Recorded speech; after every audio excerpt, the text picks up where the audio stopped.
Assalamualaikum warahmatullahi wabarakatuh. Sebelumnya, perkenalkan, nama saya Naslia Yanika Putri Lubis dengan NIM 2210541015. Baiklah, pada kesempatan kali ini, saya akan menjelaskan materi ekonomi moneter yang berjudul Makna Kebijakan Fiskal, Kredibilitas, dan Masalah Time Inkonsistensi dalam Kebijakan Ekonomi. Baiklah, langsung saja untuk materi yang pertama. Makna kebijakan fiskal. Kebijakan fiskal adalah kebijakan yang dilakukan pemerintah melalui pengaturan penerimaan dan pengeluaran negara yang tercermin dalam APBN.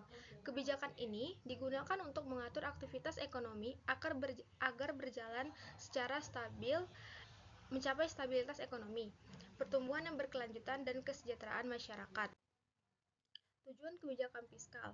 Tujuan utama kebijakan fiskal adalah untuk menjaga stabilitas ekonomi, mendorong pertumbuhan ekonomi, mengurangi tingkat pengangguran, mengendalikan inflasi, serta membantu penerimaan pendapatan masyarakat. Manfaat kebijakan fiskal. Dengan adanya kebijakan fiskal, pemerintah dapat meningkatkan kesejahteraan masyarakat, mendukung pembangunan nasional, serta menjaga kestabilan moneter dan ekonomi secara keseluruhan. Peran kebijakan fiskal. Kebijakan fiskal berperan dalam mengatur permintaan agregat, mempengaruhi suku bunga, mengendalikan inflasi, serta mendukung aktivitas kebijakan moneter yang dijalankan oleh bank sentral. Contoh kebijakan fiskal di Indonesia. Contoh kebijakan fiskal di Indonesia antara lain, program pemulihan ekonomi nasional saat pandemi COVID-19, reformasi subsidi BBM, serta kenaikan tarif PPN untuk memperkuat penerimaan negara. Untuk materi selanjutnya, pengertian kredibilitas pemerintah. Kredibilitas pemerintah adalah tingkat kepercayaan masyarakat terhadap komitmen pemerintah dalam menjalankan kebijakan secara konsisten, transparan, dan bertanggung jawab. Pentingnya kredibilitas pemerintah. Kredibilitas sangat penting karena dapat menjaga kepercayaan publik, meningkatkan aktivitas kebijakan fiskal, serta membantu menciptakan stabilitas ekonomi yang berkelanjutan. Pengaruh kredibilitas terhadap masyarakat.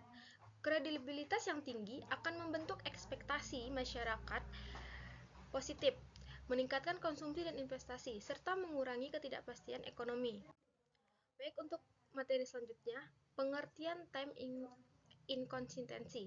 Time inkonsistensi adalah kondisi ketika kebijakan yang telah direncanakan pemerintah berubah karena adanya tekanan politik, perubahan ekonomi, atau kepentingan jangka pendek. Penyebab time inkonsistensi.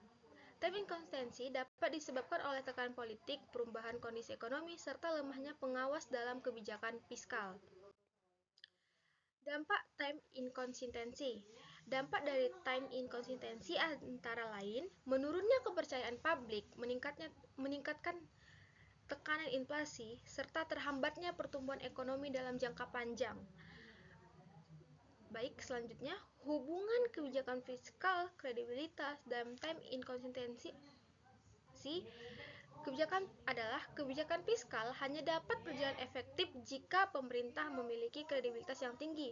Kurangnya kredibilitas akan munculnya time inkonsistensi serta menurunnya efektif kebijakan. Upaya meningkatkan kredibilitas. Upaya yang dapat dilakukan pemerintah antara lain menerapkan aturan fiskal yang jelas, meningkatkan transparansi anggaran, serta memperkuat lembaga pengawas yang independen. Kesimpulan dari materi ini adalah kebijakan fiskal merupakan instrumen penting dalam menjaga stabilitas ekonomi. Keberhasilan kebijakan sangat ditentukan oleh kredibilitas pemerintah. Time inkonsistensi harus diminimalkan agar kebijakan berjalan secara efektif dan berkelanjutan. Mungkin sekian yang dapat saya sampaikan, lebih dan kurangnya mohon maaf. Wabillahi taufiq wal hidayah. Wassalamualaikum warahmatullahi wabarakatuh.